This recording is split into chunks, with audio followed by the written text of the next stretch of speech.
mempresentasikan media pembelajaran yang telah kami buat. Di sini ada miniatur haji dan umroh. Dan di sini juga ada bahan evaluasi untuk pembelajaran yang telah dilaksanakan. Baik, saya Zainal Ali Maulana di sini akan menjelaskan tentang bagaimana tata cara haji dan umroh.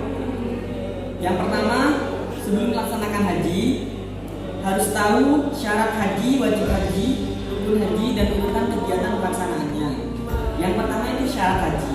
Syarat haji itu apa saja? Yang pertama ada Islam, yang kedua berakal, yang ketiga baligh, yang keempat merdeka, dan yang terakhir adalah mampu. Mampu dari segi finansial maupun kesehatan. Seperti itu. Selanjutnya ada wajib haji. Wajib haji itu ada mabit di Musdalifah, melempar jumroh, mabit di Mina, dan tahallul. Dan yang selanjutnya yaitu ada rukun haji, apa saja yang harus dilaksanakan ketika haji. Yang pertama yaitu ihram. Ihram, wukuf, setelah itu tawaf, setelah itu sa'i, setelah itu tahallul, dan yang terakhir tarbiyah. Tidak boleh dibolak-balik. Selain itu urutan kegiatan pelaksanaan haji. Yang pertama ada ihram, wukuf di Arafah, mabit di Musdalifah, melempar jumroh, mabit di Mina, tawaf, sa'i, dan terakhir yaitu tahallul. Baik, kita di sini juga akan menjelaskan tentang haji, yang mana haji itu juga ada macam jenisnya. Kita akan menjelaskan haji yang banyak dilakukan oleh jamaah Indonesia, yaitu haji tamattu. Bagaimana haji tamattu dilaksanakan? Haji tamattu itu dilaksanakan yaitu jamaah haji melaksanakan umroh terlebih dahulu, setelah umroh baru dilaksanakan haji. Dan haji tamattu ini ada jam atau denda, yang mana denda tersebut kenapa harus ada denda? Karena umroh terlebih dahulu, yang mana seharusnya ketika niat haji itu sudah tidak boleh mencukur rambut atau tahallul. Namun di dalam umroh yang dilaksanakan sebelum haji ada tahallul, maka dari itu harus membayar dam atau denda. Selanjutnya kita melaksanakan bagaimana tata cara pelaksanaan haji tamattu. Jamaah Indonesia kalau turun ke Madinah terlebih dahulu, landing ke Madinah atau ziarah ke Masjid Nabawi terlebih dahulu, maka mereka niat ihramnya dari Masjid Bir Ali. Mikotnya namanya Masjid Bir Ali. Namun ketika jamaah haji Indonesia gelombang kedua atau langsung ke Jeddah, turun di Jeddah, maka jamaah haji tersebut itu niatnya, ihramnya, mikotnya itu ada di Lamlam. Biasanya tidak turun dari pesawat, maka ihram di pesawat. Ihram di dalam pesawat, niat haji di sana, niat umroh dan haji di pesawat di mikotnya masing-masing. Seperti itu.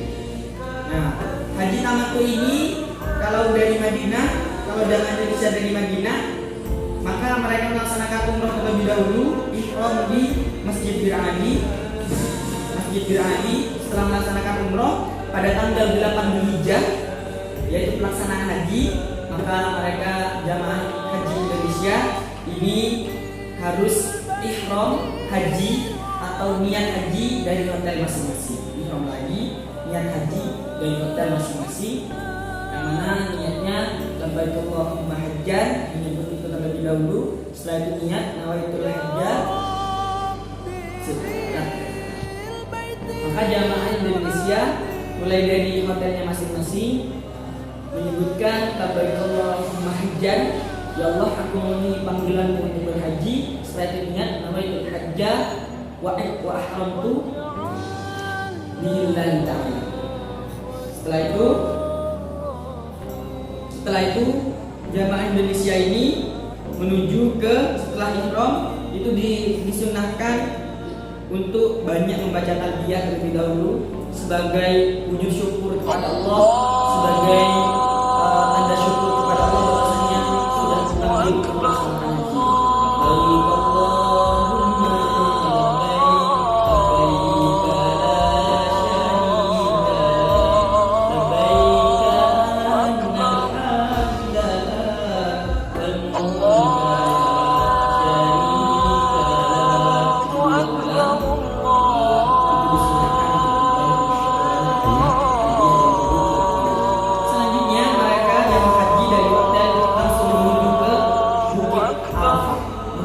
padang Arafah, menuju ke padang Arafah. Asyhadu an la. Di sini saya akan menjelaskan tentang wukuf di Arafah. Nah, dalam bahasa Arab, wukuf ini berarti berhenti. Nah, berhentinya aktivitas jamaah haji yang melaksanakan ibadah haji untuk berdiam diri di padang Arafah. Nah, waktu pelaksanaan wukuf ini pada tanggal 9 Dzulhijjah dimulai pada azan zuhur dan berakhir pada azan maghrib. Nah, setelah itu persiapan menuju ke Musdalifah. Apa saja sih yang dilakukan pada saat wukuf ini? Nah, yang dilakukan pada saat wukuf ini yaitu mendengarkan khutbah dan mendekatkan diri kepada Allah Subhanahu wa taala. Nah, dengan cara apa mendekatkan diri kepada Allah Subhanahu wa taala? Dengan cara berzikir, berdoa, dan memohon ampunan kepada Allah Subhanahu wa taala. Nah, selanjutnya akan dijelaskan oleh teman saya. Untuk prosesi berikutnya setelah kita daripada wukuf di Arafah, yaitu kita mabit di Musdalifah. Mabit dalam wajib haji dikenal yaitu sebagai istirahat sejenak. Karena mabit besoknya itu kita lempar jumroh. Dalam mabit di Musdalifah, seorang yang melaksanakan haji mengambil batu yang dipersiapkan untuk esok harinya kita melakukan lempar jumroh, yaitu sebagai simbolis bahwasanya manusia melempar setan itu daripada Nabi Ibrahim sejarahnya. Untuk materi selanjutnya kita lanjutkan ke presentasi yang selanjutnya dijelaskan mengenai mabit di Mina. Mabit di Mina merupakan suatu kegiatan yang wajib dilakukan saat haji. Mabit di Mina ini bermalam selama 3-4 hari di suatu hamparan padang pasir yang panjang sekitar 3,5 km. Lalu waktu mabit di Mina itu pada malam tanggal 11, 12, dan 13 Dzulhijjah yang biasa disebut dengan hari tasyrik. Lalu bermalam di Mina ini dilakukan semalam penuh. Bahkan ada yang boleh dilakukan mulai sore sampai malam, hingga ada yang boleh bermalam selama 2 kali malam. Selanjutnya dijelaskan oleh teman saya. Baik, selanjutnya saya akan menjelaskan tentang tawaf. Tawaf adalah kegiatan yang mengelilingi Ka'bah sebanyak 7 kali putaran dengan tujuan yaitu menjadi salah satu amal ibadah yang harus dilaksanakan oleh umat muslim ketika mereka menjalankan ibadah haji atau umrah di tanah suci Makkah. Dan tawaf ini ada 4 jenis. Yang pertama yaitu tawaf qudum atau disebut juga tawaf dukhul, yang memiliki arti tawaf yang harus dilaksanakan sesampainya kita di Makkah. Jadi tawaf ini dilaksanakan pertama kali setelah mereka sampai di Makkah. Terus yang kedua yaitu tawaf tawafu. Tawaf tawafu adalah tawaf yang dapat dilaksanakan kapan saja. Jadi tidak ada ketentuan di awal dan tidak ada ketentuan di akhir. Terus kalau yang ketiga yaitu tawaf ifadah.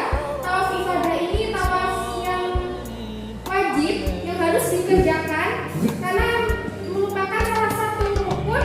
Jika tidak dikerjakan maka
berjalan kaki bagi yang mampu dan boleh menggunakan kursi roda atau skuter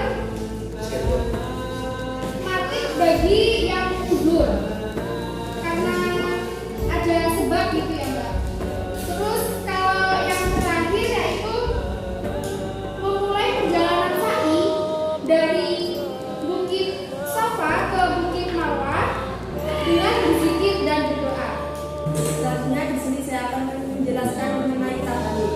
Tahalul merupakan suatu kegiatan mencukur rambut atau memotong rambut minimal 3 helai. Nah, tahalul ini dilaksanakan setelah melaksanakan sa'i. Lebih tepatnya tahalul dilaksanakan di Bukit Marwah. Lalu tahalul ini disunahkan bagi laki-laki untuk mencukur rambutnya sampai habis. Untuk perempuan mencukur rambut dari ujung rambut sampai 1 jari. Dan bagi orang anggota itu di tahalul secara simbolis. Untuk media pembelajaran kami kali ini kita tujukan kepada anak SD dan atau MI sederajat karena pemahamannya cukup simpel dan yang ini juga memiliki banyak warna yang membuat anak kecil itu lebih tertarik dan materinya lebih dapat dipahami. Untuk fungsi daripada ini, nanti ini barang yang telah kita buat, kita putar. Setelah itu kan ada nomor. Kalau ini ibaratnya nomor 1, kita ambil soal daripada nomor 1. Itu ada pertanyaan. Kalau pertanyaannya, apakah wajib haji itu murid diharuskan untuk menjawab daripada pertanyaan yang telah dia dapat. Saya Rizky Arinda. Saya Rifda Izan Bella. Saya Laila Nafiah. Saya Zainal Ali Maulana. Saya Farhan. Sekian Sekian dari dari kami. Wassalamualaikum